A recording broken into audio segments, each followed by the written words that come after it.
in order to really get to the truth behind the Boston Marathon bombing, you've got to start from the top down. Any attempt to get to the bottom of this bombing plot by beginning from the leads emanating from the scene of the crime, namely the nature of the bombing, the background of the two brothers who are the alleged bombers, any attempt to follow the storyline from that standpoint will invariably lead to millions of details, most of which will be a distraction from the real story. So therefore, you've got to make it a point of starting from a certain top-down overview of what is the nature of terrorism in the world today.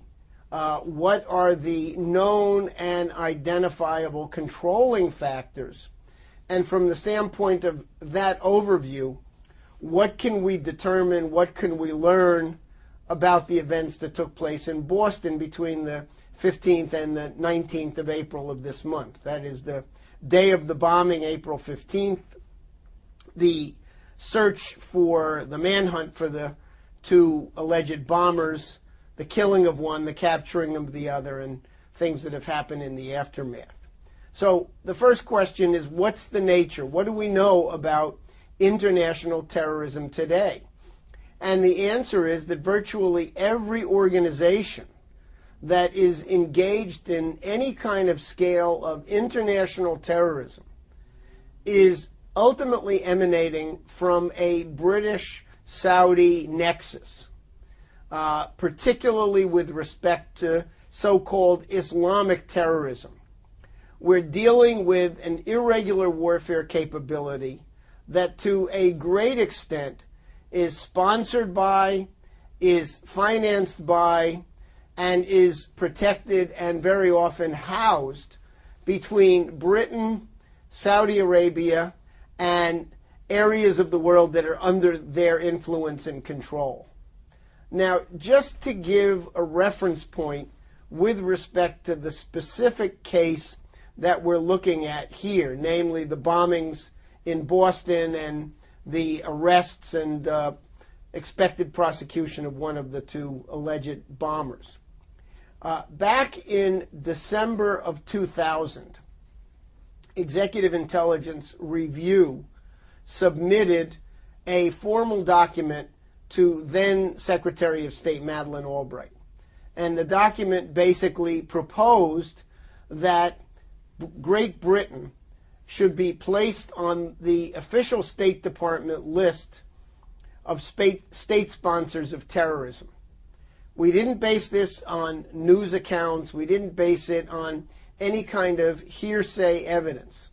We based it exclusively on the fact that in the period between about 1997 and 2000, when we prepared this document, about 9 or 10 leading governments around the world had filed formal diplomatic protests with the British Foreign and Commonwealth Office over the fact that the British government was providing aid and comfort to known major international terrorist organizations that were engaged in acts of irregular warfare on every continent, probably with the exception of Antarctica. What you had among that list, for example, in 1997, the Egyptian group Islamic Jihad carried out a massacre of tourists at the historic site in Luxor in Upper Egypt.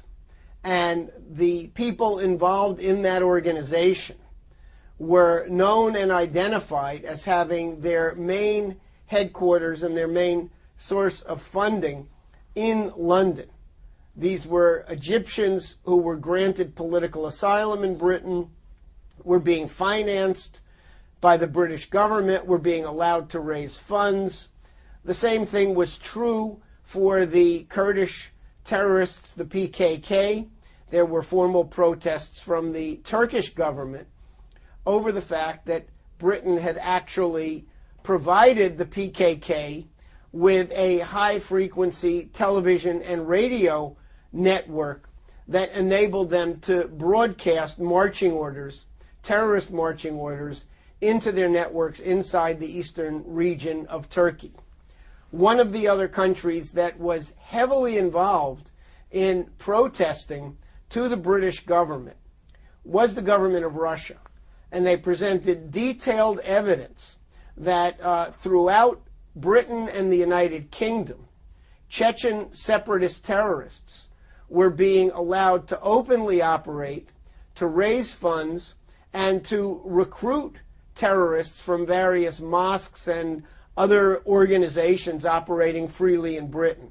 Most of these terrorists would be sent to Afghanistan for training. Of course, this was pre-9/11, and Afghanistan was still a relatively safe haven for these operations. But the terrorists would be recruited in Britain, shipped to Afghanistan, trained in Afghanistan, and smuggled into the North Caucasus region of Russia. Particularly at that time, Chechnya was a hotbed of these operations.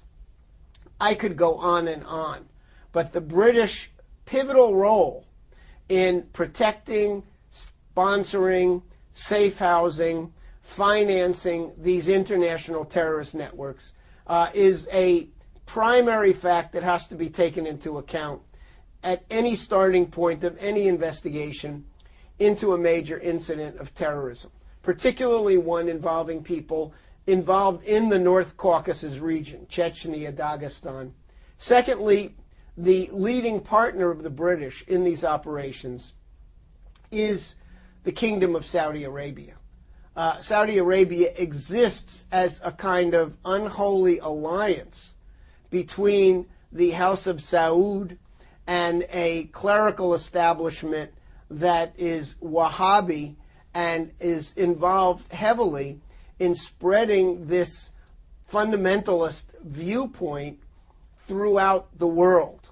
And massive amounts of money, probably by now in the billions of dollars, have gone towards establishing madrasas, front organizations of very extensive infrastructure that has been repeatedly found to be the funding mechanism and the support apparatus for Al-Qaeda.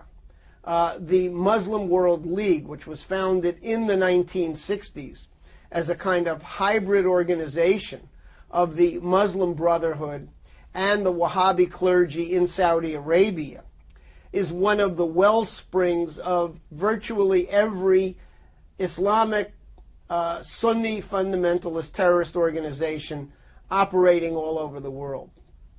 So if you keep that fact in mind as the primary wellspring of international terrorism, then you're operating from a framework to be able to look at the specific events like the bombing in Boston on April 15th during the Boston Marathon.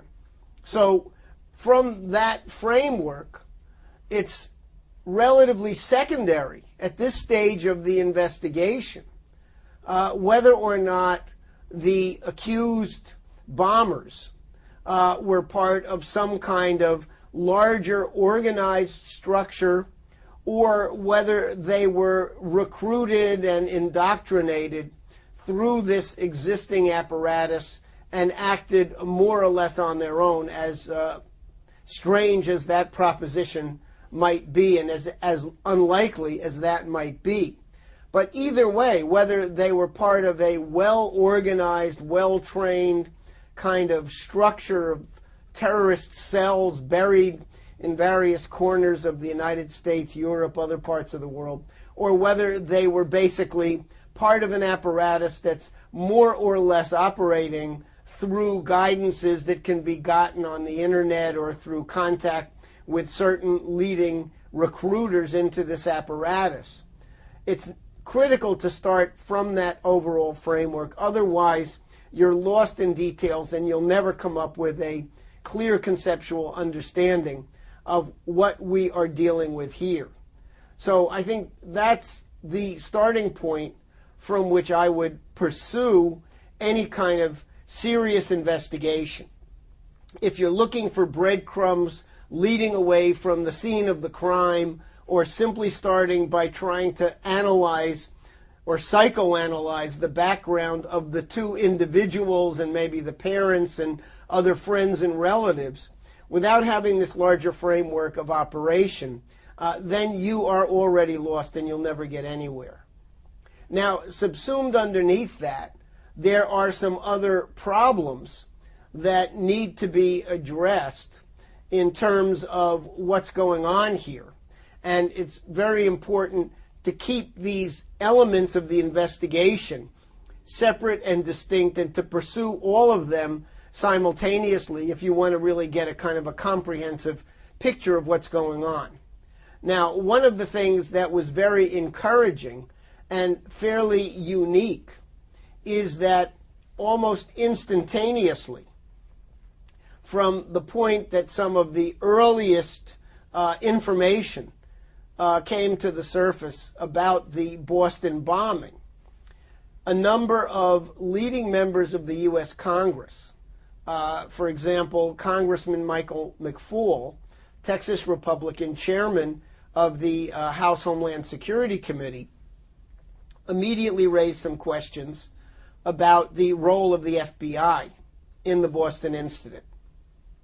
Now, the FBI has officially and publicly confirmed that they were contacted sometime during 2011 by officials of the Russian security services and asked to specifically look into the activities of Tamerlan Tsarnaev, the older brother of the two accused bombers. And it was not just simply a request sort of thrown over the fence. Ever since the 9/11 attacks back in 2001, when the Russian government, when President Putin was the very first person overseas to contact President Bush and reach out and offer Russian assistance in any way possible, there has been a formal liaison, a joint task force made up of U.S. and Russian security people who've been working together, sharing intelligence, sharing leads, providing background information back and forth for more than a decade. So when the Russians reached out to the FBI and said, you ought to check this guy out, it was something that was part of a long-standing and well-established intelligence cooperation. And in fact, this cooperation had in recent years led to identifying a number of leading U.S.-based Chechen and Dagestani people who were providing funding to some of these separatist and terrorist networks operating back in the North Caucasus region of Russia. So this was not something that just happened all of a sudden, but was part of a well-known and long-standing cooperation. And the Russians said specifically, this young man has gone through a fairly radical change in profile. He has gone into a sort of extreme religious fundamentalism. We believe he is going to come back to Russia and maybe looking to link up with certain terrorist organizations with known ties to Al-Qaeda and other international terrorist groups. So it was on the basis of fairly specific information that the FBI supposedly did a background check on the older brother and basically came to the conclusion that there was nothing there. There are reports from the Russian media indicating that after Tamerlan Tsarnaev had gone back to Russia, in fact had gone back in January of 2012, and had remained in Russia, largely in the North Caucasus region, Dagestan, Chechnya, through approximately July of 2012, the Russian security services had provided a follow-on report, a dossier, to the FBI in November of 2012, indicating that he had established contact with some known Islamists with ties to Al-Qaeda. So all of these factors should have very much put a much bigger flag on Tsarnaev, and so there are important questions. I'm not going to draw any conclusions at this point as to what the significance is of that. It's fairly safe to say that the FBI blew it. And to get deeper into the question of why that happened, this is the work of congressional committees and other official investigative bodies that have to really dig a lot deeper. And as I say, it's encouraging that Congressman McCall, within days after the initial incident, wrote to the FBI director, to the director of Homeland Security, and the director of National Intelligence, expressing concern and demanding answers about what happened, why the FBI did not do more on the basis of the intelligence, the actionable intelligence provided by the Russians. Now, in that context, a letter that was sent to these three directors by Congressman McCall was also co-signed by Congressman Peter King, another Republican from New York, who had been formerly the chairman of the same committee. What they said is that there is a track record. In fact, it goes back all the way to the original World Trade Center bombing in 1993, where the FBI had flubbed a number of investigations. In some cases, as in the 1993 bombing, the FBI actually had an informant infiltrated into the middle of the bombing plot. And if anything, that informant played the role of agent provocateur rather than somebody to blow the whistle and prevent it from happening. According to the two congressmen, there have been 4 other instances prior to the Boston Marathon bombing where the FBI had a clear beat on potential terrorist operations and failed to act effectively, just since January of 2009, when President Obama came into office. Now, obviously, so much of what we are living through today continues to be part of the aftermath of the September 11th, 2001 attacks. And of course, that includes the September 11th, 2012 attack in Benghazi, Libya, which resulted in the murder of the U.S. ambassador and 2 other State Department officers.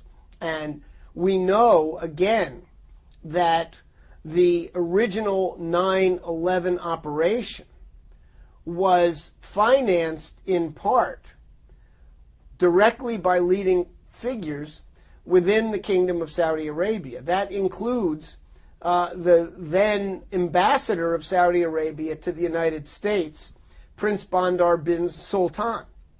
A joint congressional committee thoroughly investigated the 9/11 attack, and in their final report produced a 28-page chapter that detailed the role of Prince Bandar, that detailed the role of officials of the Saudi Ministry of Defense in financing the activities of at least 2 of the leading hijackers who participated in the 9/11 plot. In fact, they were the first 2 hijackers to come to the United States, and they really were key organizers of the whole effort. The 28-page chapter that itemized direct funding by Prince Bandar and others in the Kingdom of Saudi Arabia governing structures of the 9/11 hijackers was suppressed by President Bush. And when President Obama came into office in January of 2009, although he met with families of the 9/11 attack, either survivors or family members of those killed in the 9/11 attack, and promised them that he would declassify that 28-page chapter as a starting point for getting to the bottom of who was ultimately behind that heinous crime, Obama reversed himself, and to this day has been complicit in continuing the Bush administration's cover-up of those 28 pages. Former Senator Bob Graham has taken the point in trying to get those 28 pages released, and more recently, Congressman Walter Jones, a Republican from North Carolina, has sent a letter to Congressman Mike Rogers, chairman of the House Intelligence Committee, asking his assistance in declassifying those 28 pages. And Congressman Jones has called for public hearings of the House Intelligence Committee to get to the bottom of those 28 pages, the evidence they present, and the larger question of the Saudi involvement in all of the major incidents of international terrorism that have plagued the world over the last decades. So there are people who are trying to get the right questions on the table, who are demanding to know why it is that the FBI failed so miserably to deal with the leads that they had prior to the Boston bombing, the FBI's involvement in the cover-up of the original 9/11 attack, and things that have followed from that. So if you consider that what we're really going after from the top down is the motherlode of global terrorism, and that unless you take a top-down approach and go for knocking out this capability at the top, at the level of the financial oligarchy, the British Saudi Empire, if you don't take that kind of approach, then you will never even come close to getting to the point where you can eliminate the problem rather than constantly be reacting every time another incident occurs.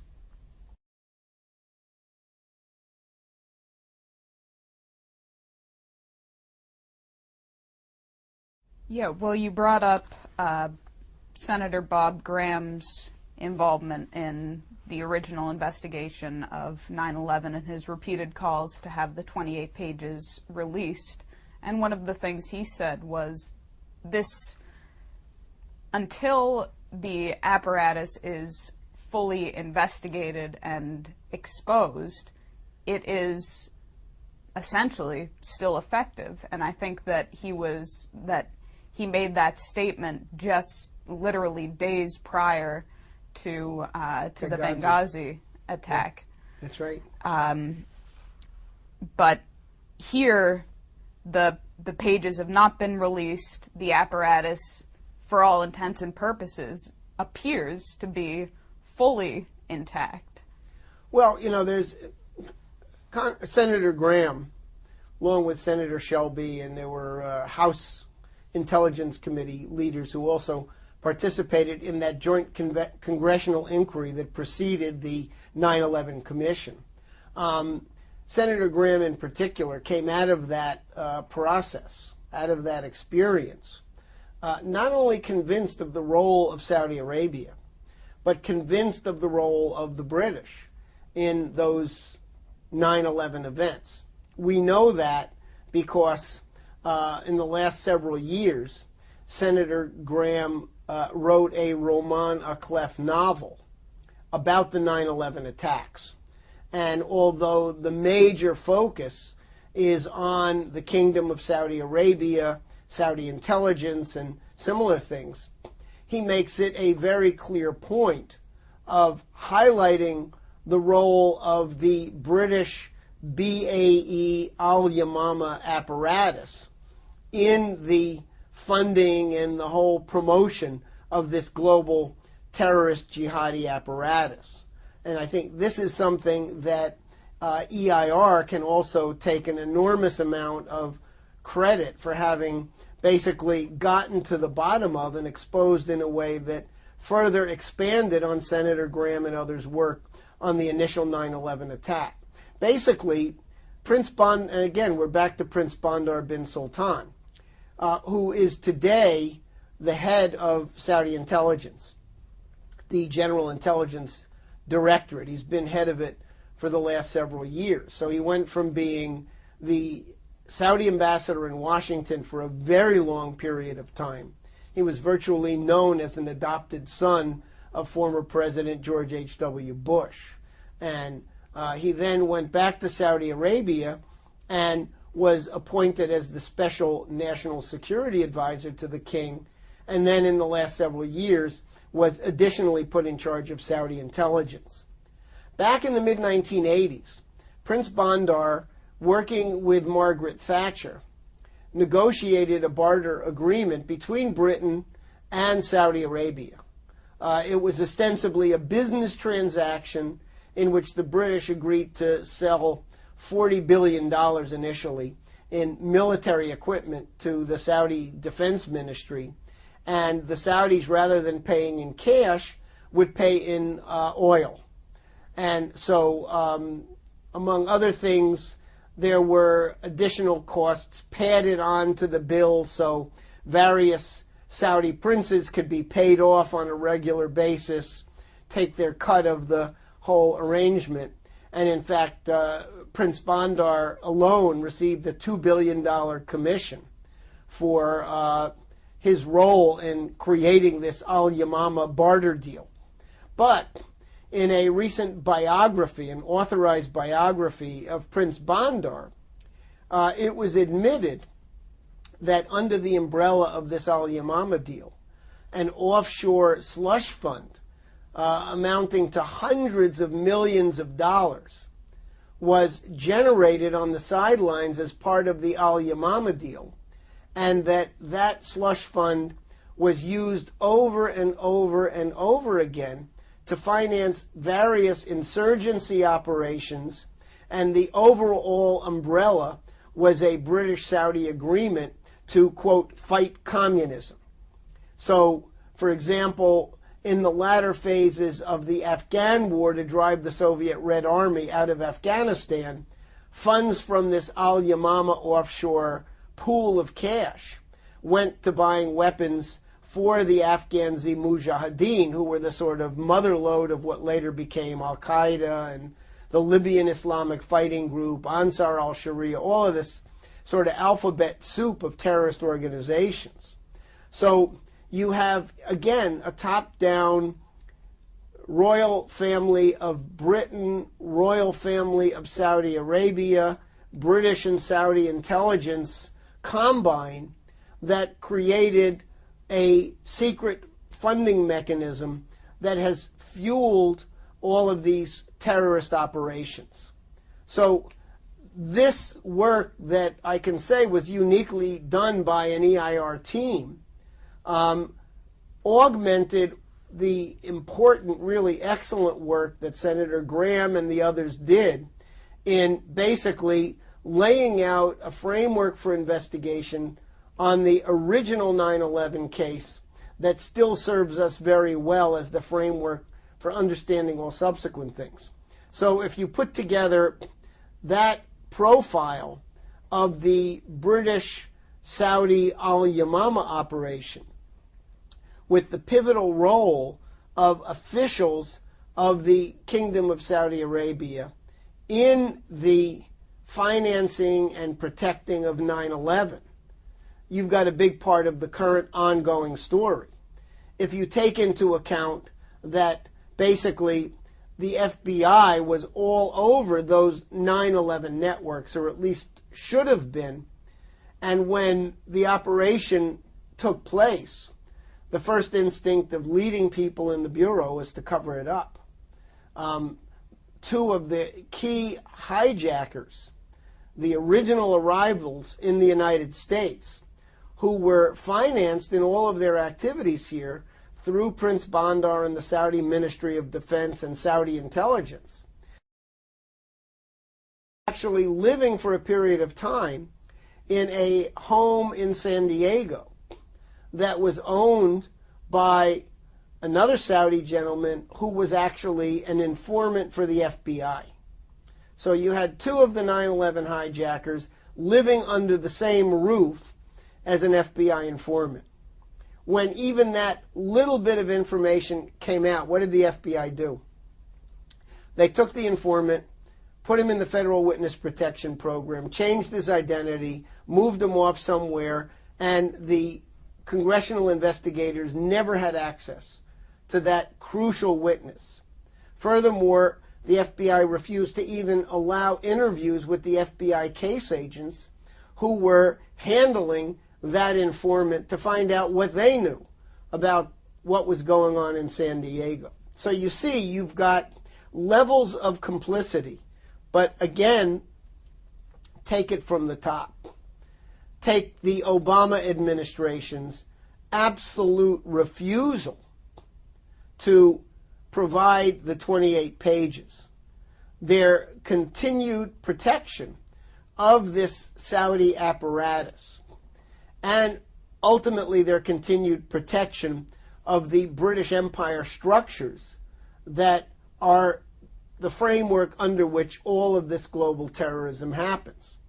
Consider those levels of complicity. President Obama, John Brennan, who was right there in the White House until he was confirmed just in recent months to be the director of the CIA. Brennan was the liaison to Saudi intelligence for the CIA for many, many years. Undoubtedly knows a great deal about what's been covered up. And of course, as I say, the FBI is going to be on basically the spotlight to account for their failures. We've got to push all of these things, but we've got to push it top down, not bottom up, so that there's an understanding beforehand that there's a history, there's a profile, there's a command structure, and that's what we're going after. Okay, well, it's very clear how the original 9/11 attacks were used in the United States to consolidate, basically to consolidate the beginnings of a dictatorial government in the U.S., to erode our constitutional rights. And there's a lot of speculation now that the attacks in Boston are going to be used to the same effect. And one thing that came out early on in the investigation was this anomaly of the lockdown in the city of Boston as the suspect was being apprehended. So do you have any idea of what the significance of that is, and whether there are, I mean, I know it's very early to be drawing conclusions, but what can be said about it? Well, certain things, I think, and we've got to be careful, as you indicate, to not jump prematurely to conclusions.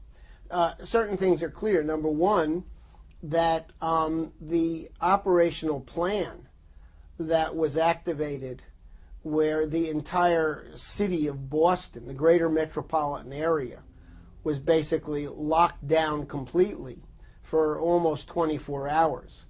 The plan, which was implemented very rapidly and very smoothly, had been designed and undoubtedly tested through various dry runs to deal with the possibility of a weapons of mass destruction incident or some large-scale natural disaster that could hit a major urban area.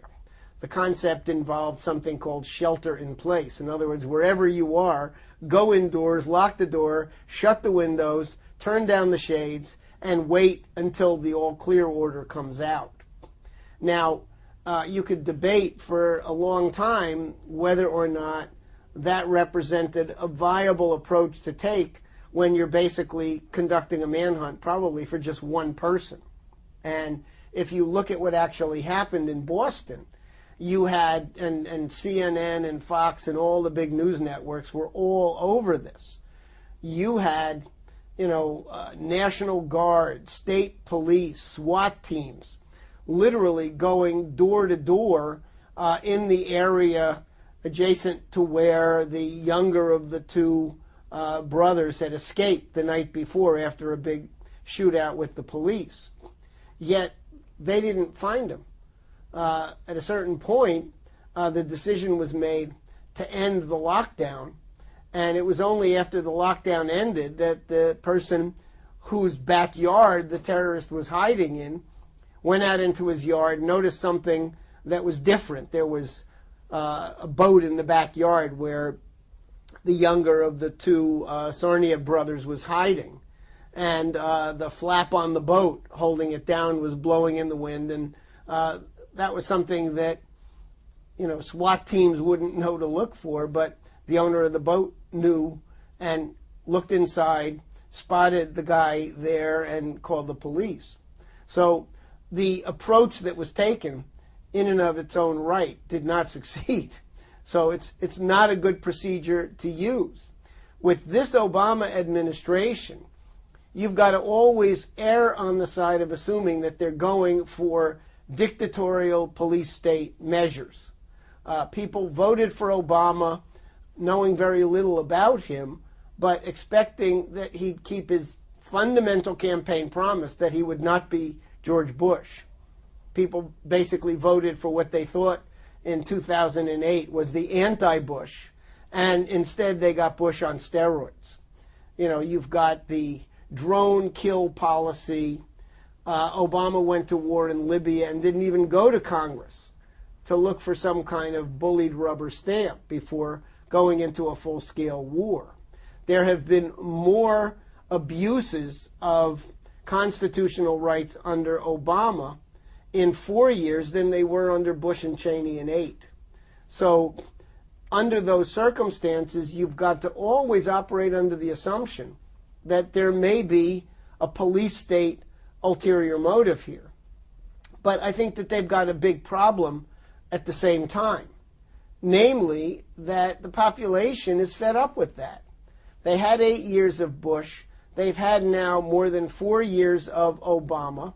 Under Obama, the economy has collapsed. Social safety net is being torn down. Civil liberties are being violated repeatedly. The country's been dragged into one war in Libya, and now we're potentially on the verge of 1 or 2 more. And so the mood in the population is not one of the kind of fear that existed immediately in the aftermath of the original 9/11. People look back and they say 9/11 was a far more horrific act of violence against the United States than the Boston Marathon was. And where did it get us? It got us the Patriot Act. It got us the Afghanistan war, still going on. It got us the Iraq war, barely ended and maybe, about to erupt in another phase. It got us bankruptcy of our national economy, massive unemployment, and so people are saying, well, that didn't go all that well. Maybe we need to take a different approach. And so there's a different attitude. It's bubbling beneath the surface. It's not fully self-conscious, but it's nevertheless there. And if Obama and company push the envelope on this, they're liable to get a very, very big pushback.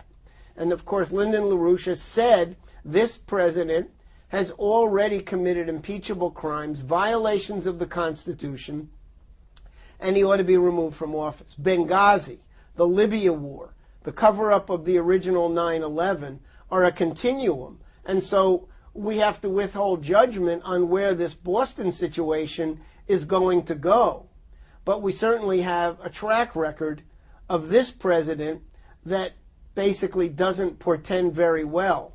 And so, as I said at the beginning, I'm encouraged that there are certain members of Congress, Congressman Walter Jones, Congressman Frank Wolf, who's demanding the convening of a special House panel on Benghazi to get to the bottom of that. Congressman McCall, who is demanding that there be a full accounting of the FBI's behavior.